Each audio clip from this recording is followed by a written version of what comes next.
Hi there. My name is Shawn Cotter. I'm the executive director for Wicked Queer Film Festival, and I'm here with Hannam, who is the director of, and I'm going to try to say this in original Micmac, is Sk Sk+te'kmujue'katik, It's and close. I'm Close. close. Um, but I'm really happy to for you to join me here. And also like talk about the film because the film is really one, it's beautiful. Thanks. I love your sort of your camera. I love that you're out in the woods, in nature, sort of like being in, celebrating the Mother Earth, who nourishes us all. And that is really kind of one of your sort of almost characters in your film. Tell me a little bit. Let's kind of start out with how did this film sort of come about? Yeah, I guess I was sort of joking about this a little while back. It takes me about 10 years to work on anything, it seems. So the last feature I did, Wildhood, I'd been writing it for, maybe 8 or 9 years until we went to camera, and by the time we had finished shooting and editing, it was about 10 years. It was about the same with this as well. And it actually started out in a strange way because I applied to film school. I applied to NYU. And one of the like processes or questions they ask you to do for your admission portfolio is to like write a sample scene of something.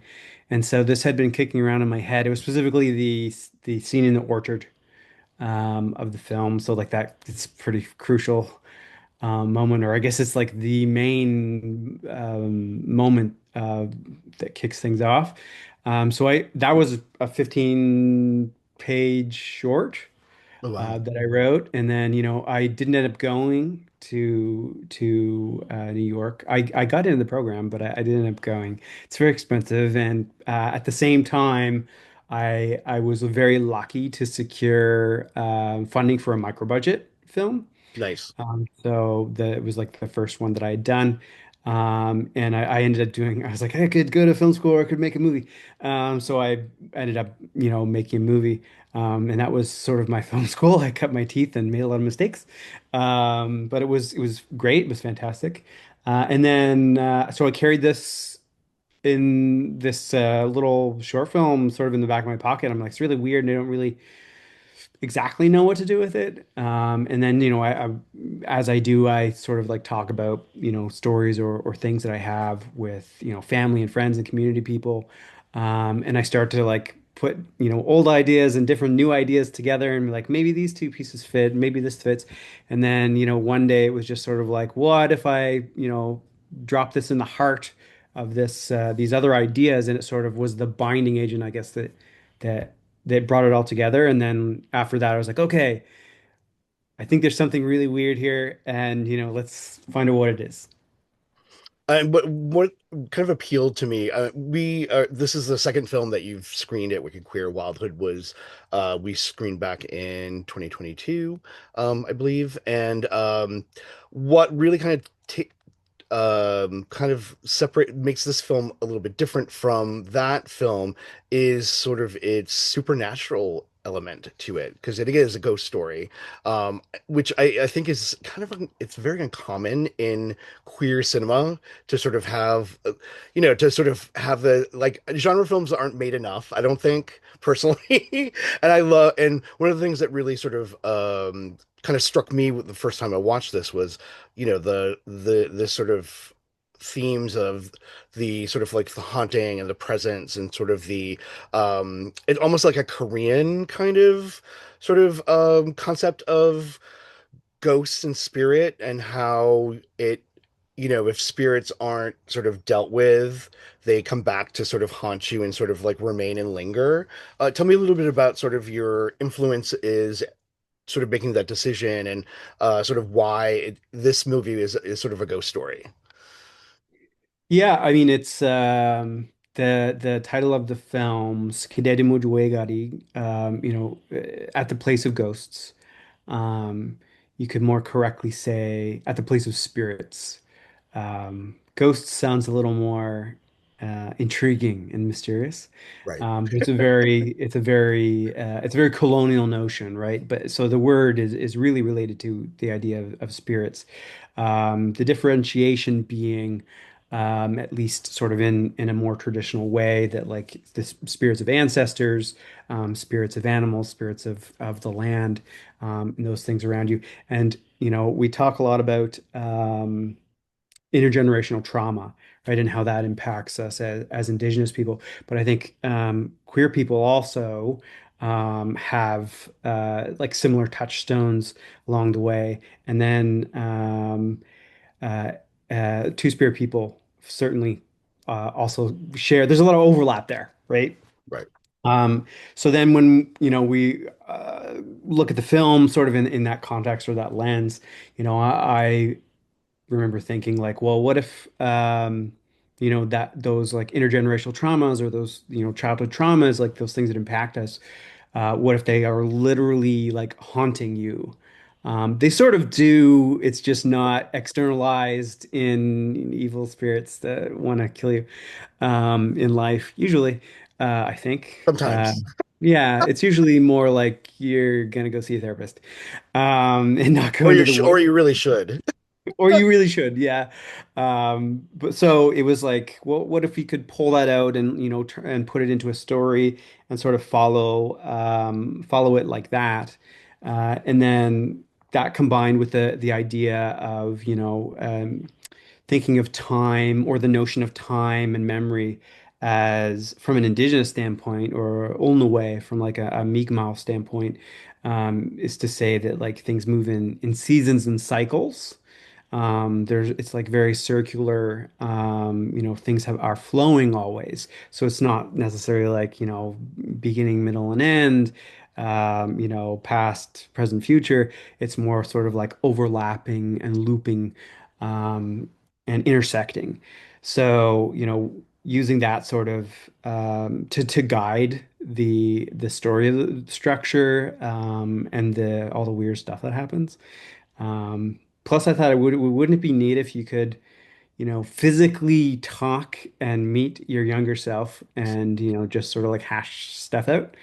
Um, I think it'd be probably cool. Probably wouldn't listen, but that's me. I know I probably wouldn't listen to my younger self either, but I think it would have been very helpful, or still be very helpful to do so. Um, I mean, how, so you said this took about 10 years from sort of conception to shooting. What was the sort of like casting project too? Because again, your casting and stuff like that, everybody seems very just interconnected, and again, there's this sort of really kind of like concentration about community and sort of like this sort of like really kind of taking care of each other. Tell me a little bit about the sort of like the casting process that you sort of like undertook to kind of make the sort of the performances were really kind of fantastic. Yeah, I mean it's always a process. Casting Indigenous actors. We look try to look high and low. So sometimes it's like casting from community. So a lot of heavy casting from community in this. Like many of the like background tertiary characters, like the young people, they're all Mi'kmaq, they're all Mi'kmaq, they're all from community. And then the more experienced actors that sort of come in and have cameos, they're like well-known Indigenous actors. So when we set out to begin casting, we engaged a casting director in the States as well as Canada, and sort of spread the net wide to see sort of like who is interested in this. who is around, are there people that are coming up that we don't know about that are sort of like on the verge of like these would be great people to work with. So there was a lot of conversations. There was a lot of talking to people, talking to actors, going through scenes, doing chemistry tests. I'm a big fan of doing chemistry tests. I rarely cast and say like it's this person and never the twain shall meet until set or rehearsal. To action. Usually, yeah, I usually like to sort of get them in the same room, or if not in a room, then on a Zoom call, together. I usually like a longer rehearsal process. We didn't really have that luxury on this project. We did rehearsals and we did some workshopping. A lot of it was finding things on the day and sort of being open to the flow of things and seeing sort of like where the actors were and what ideas they were bringing. But making sure that like at the fundamental level that like they're riffing off each other, and then sort of bringing in a community way of relating to each other, and like just handling the material and making sure it was sort of done in a respectful way and in a community-based way. Instead of saying, action cut, go home, goodbye. There's more sort of like talking about things, considering things, thinking about 4,000 things at the end of every day. But yeah, I'm just so amazed to see when like the performances not only come off the page, but sort of like leave the page behind. And then it becomes like, oh, I don't really have to do anything. That's like the dream, at least is my dream as a director. It's like, oh, they get this in a way that's so intrinsic to the character that, they run with it, right? And then like this magical, cool thing happens that you try to reproduce every single time you shoot.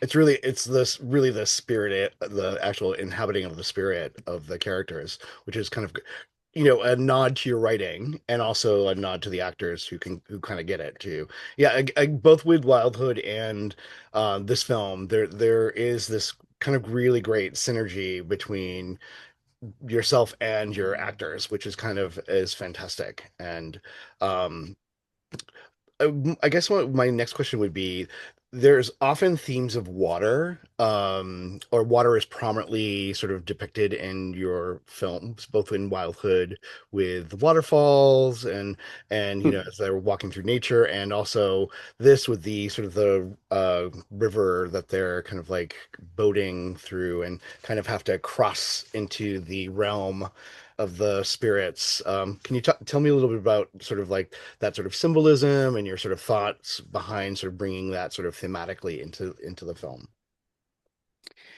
Yeah, I mean, I guess I would say, I live out on the land. I live like I could step out my door into the forest. So a lot of my stories come from the land or informed by the land. It's a land-based storytelling, I guess maybe you could say. And the water is a big part of that. The phrase people often hear, water is life. Samhan mimajuinui, like water is life. It's literal, it's literal life. Like we cannot exist without it. And our waterways are so vital and important. The land that we live on, the forests, they all take care of us. They all teach us and shelter us and provide. And it's something that we've forgotten in general as a group of human beings. I think those ways of knowing and being are alive in Indigenous communities across Turtle Island, across the world. It's something that I think is it's sort of coming out now and has having a resurgence. People are listening a little bit more. Like, Um, yeah, we say Nedugulimp, right? It's living in balance with nature. So those themes are, I think they're just always in everything. I was thinking about this the other day and something I'm working on now. And I'm like, yeah, there's all this forest and land stuff. Even when I'm not like working in the forest and the land, it's still part of the stories. Um, And then this is just, it so happens to be sort of like taking it a step further of saying, the land shaped, how we lived and survived, the medicines that we learned, the stories that we tell.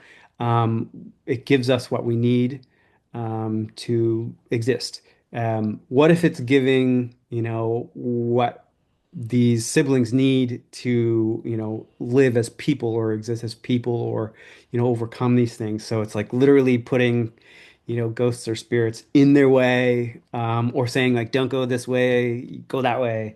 And the water is sort of like the vehicle for that. It's like, it's the flow, the path to follow, which comes very literally from the territory here, which was, those were our highways. All of the lakes and the riverways. You jump in a canoe and you go to the supermarket. The supermarket's the big central lake, and that's where you do all your medicine gathering and your trading. Yeah, I mean it's really kind of incredible to just as much it's sort of like, again, it kind of brings you into this sort of like the world. I mean, I grew up really close to the woods as well, and it was kind of nice to sort of like, again, it felt very like, I don't know, akin to my own sort of childhood, so that's I kind of pick up on that. Um Sort of being able to sort of immerse yourself in that sort of the world, and the kind of magic it gives you. Again, it's healing. People talk about, Yeah. forest sipping and things like that. It's like wish people would do more of it, to be honest, because I feel like, again, we can tell that us as a society needs a lot more of Mm. nature to sort of balance us out a little bit, with all this sort of like industrialization and, capitalism and all that kind of stuff, going on. Another part of the film that I really appreciated that you sort of like talked to, and this is sort of the unpacking the trauma as well as the sort of the colonial sort of aspect, and you have the sort of the in the the sort of, I don't want to say nefarious time stream, because it's like it is a little all over the place, which is great, because again, I feel like all of those time streams kind of exist together. You kind of bring these sort of characters that sort of act as guides or um, information points, throughout the journey that the brothers are having. Talked a little bit about sort of the sort of symbolism and uh, what you kind of wanted us to sort of get as a viewer from that. Yeah, I mean, that's a probably quite a long answer because there's so many layers of things going on. And I think everyone can has a different experience, depending on the perspective that they bring when they come into the film and what they're watching. And maybe some of the perspective is like, what the hell's going on? Right. Um, because yeah, it's quite fluid. It's not definitely non-linear. It's sort of like wandering through time and memory, whatever the land remembers. Really, looking at sort of like the mirror of this trauma that these siblings have that they're carrying, and then the wounds that the land has and carries, which is from colonialism, from deforestation, resource extraction, treating the land as just it's just a resource, something to take from. Really only giving back to renew the ability to take. Right. So it's sort of like a damaged relationship, and it's showing sort of like the cracks, in these moments of where these, I guess, inflection points or touch points are, um, that mirror or overlap these two worlds. So speaking directly to like a memory of these siblings they have when they meet their younger selves, to sort of like moments that their ancestors have had, like with, the scene with the British soldiers, things like that that directly sort of have impacted, the territory and the land and the culture here. So that's at least what I'm trying to do, wrapping all those things up and sort of like making a continuous thread between them all. Um, it's very easy. I think it's very the way sort of like a Western worldview is very segregated and separated. It's sort of like Lego blocks, right? Ideas are Lego blocks. They're all separate. You combine them and move them and build them into whatever you're trying to express. But from a Mi'kmaq, Ulnuwe, from like a indigenous perspective, it's holistic, right? The sacred, the mundane, the relationships of the land and the people. It's sort of like all conjoined, all as one. Our history is the history of the land. Our struggles are the struggle of the land. And how those things all inform each other. So there's like 452 layers of things going on at any given time. I lose track of them sometimes, to be honest, because when you're in that creative mode and there's so many like people adding onto those layers as you film and as you work, from community, from cast, from crew, that it reaches a point of like, okay, it's unfolding in ways that like exceed my singular person perspective. I mean, what I mean, it's great because you have this sort of like it. There's a lot there, but there could be so much more as well, which is kind of really kind of interesting.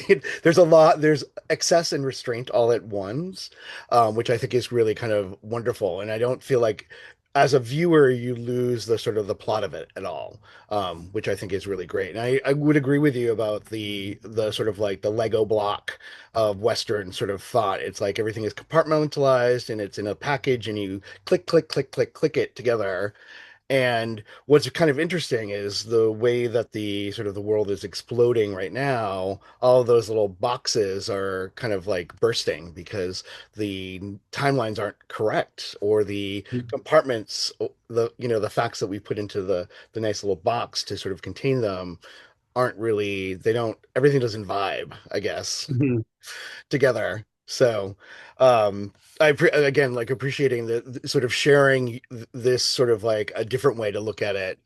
Again, I think is really refreshing for at least my eyes, and I know our audience, the audience at Wicked Queer, is going to really sort of enjoy seeing sort of a different perspectives.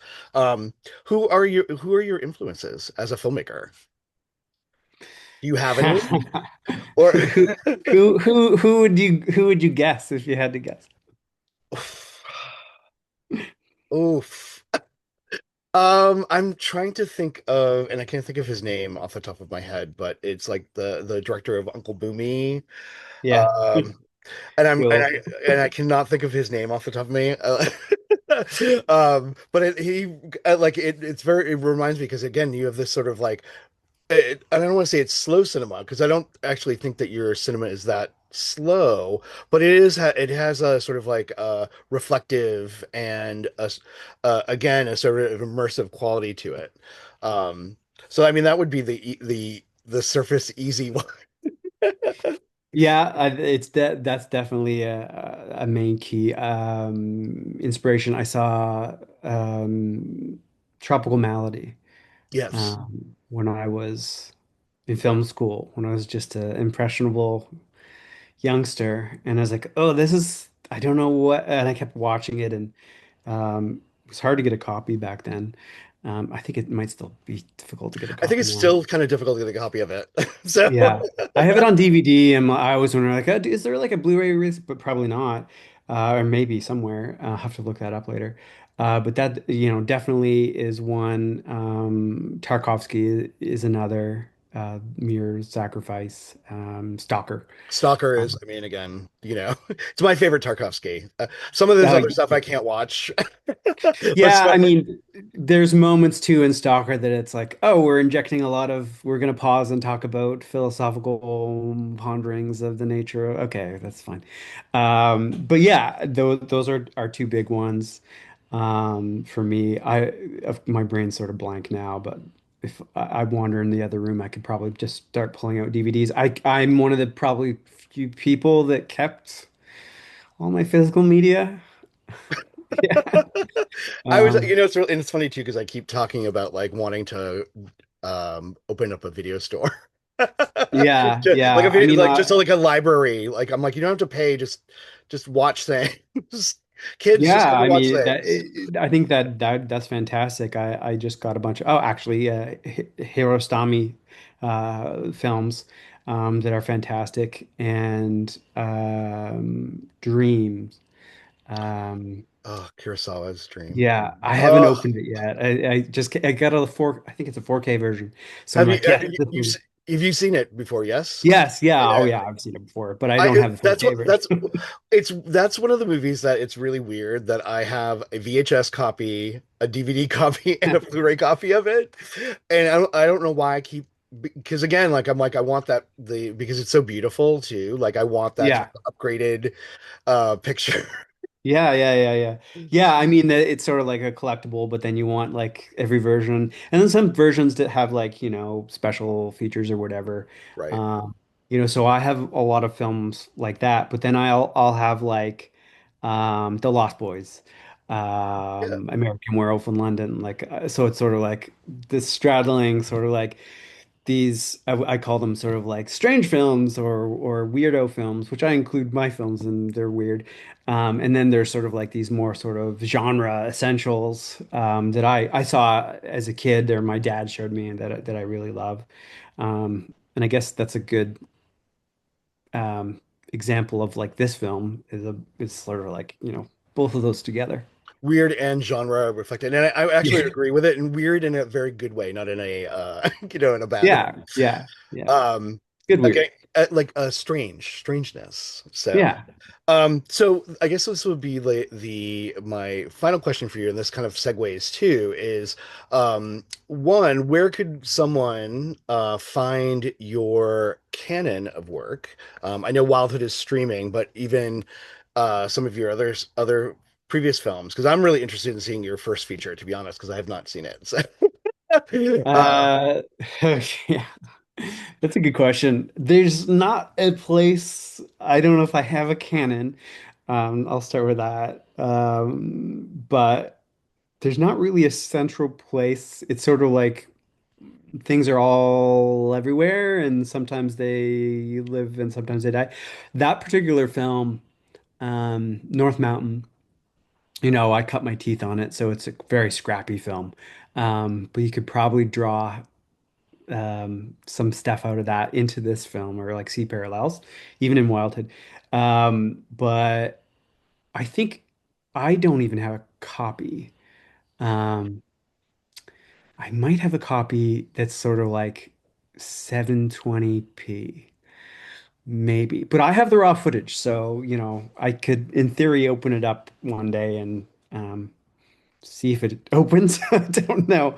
Other than that, it's sort of like everything's swimming around online somewhere. It sort of surfaces occasionally and then goes away. I have a ton of short films that are out there or they are in my drawer next to me that no one will ever see. Oh, well, here at Wicked Queer, we love a short film. We do we usually do like 12 to 14 shorts programs in our festival.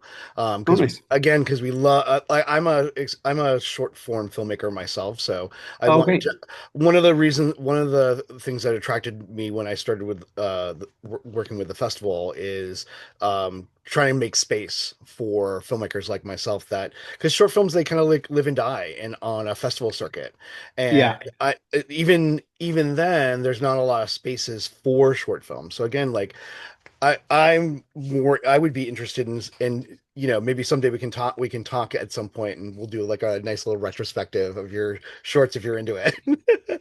We'll see if there's enough of them. Whenever I go to film festivals and if I can see films, I try to go to the shorts programs, mostly because if I can watch five cool, weird, strange things, that are 10 minutes long each versus, one, often I'll choose five just to see like what is out there and what are people doing and like what are these like interesting things that people are working on. So I love short films, especially, you're saying they live and die on the festival circuit. They do, unfortunately. I think there's ways maybe that are opening up where, they can be found a bit more now online. But really, I think they're fantastic because they're an opportunity to really experiment, like make very weird shit. Yeah, Um, totally. and I love that.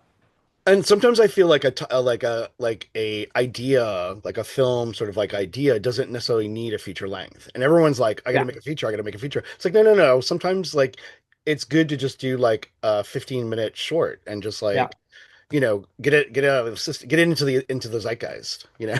Yeah, and I know filmmakers that's like you said, short filmmakers. It's like that's the medium.